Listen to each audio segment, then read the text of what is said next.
આજના તાજા અને મુખ્ય સમાચાર. એઆઈ ચેટબોક્સ ફક્ત આપણા પ્રશ્નોના જવાબ નથી આપતા, પરંતુ આપણી ટેવો, વર્તન અને અંગત જીવન વિશે આપણી ઘણી માહિતી એકઠી કરી લે છે, જેનો આપણને અંદાજ પણ લગાવી શકતા નથી. ન્યૂયોર્ક ટાઈમ્સના એક રિપોર્ટરે જ્યારે ચેટ જીપીટી અને જેમિનીને પૂછ્યું કે તેઓ તેના વિશે શું જાણે છે, ત્યારે મળેલા જવાબથી તેઓ દંગ રહી ગયા. રિપોર્ટર કહે છે, મેં ક્યારેય ચેટબોક્સ સાથે બહુ અંગત માહિતી શેર કરી નથી. બાળકોની ખરીદી, ઘરના સમારકામ અથવા ડૉક્ટર સાથેની વાતચીત જેવી મર્યાદિત માહિતી આપી. પરંતુ જ્યારે મેં કેટલાક ખાસ પ્રશ્ન દ્વારા પૂછ્યું ત્યારે ચેટબોક્સ એવી વાતો જણાવી જે મેં ક્યારેય સીધી રીતે જણાવી ન હતી.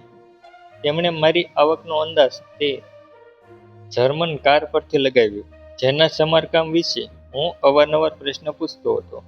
છેલ્લા 1 વર્ષના પગના અંગૂઠામાં દુખાવા અને તેની સારવાર સંબંધિત પ્રશ્નોના આધારે તેમણે લાંબા સમયથી ચાલી આવતી સ્વાસ્થ્ય સમસ્યા સંકેત આપ્યો. એટલું જ નહીં, રોટલીને ઠંડી થવા લાગતા સમય વિશે પૂછવામાં આવેલા પ્રશ્ન પરથી પણ તેમણે એ નિષ્કર્ષ કાઢ્યો કે મને દરેક વસ્તુ પર નિયંત્રણ રાખવું ગમે છે.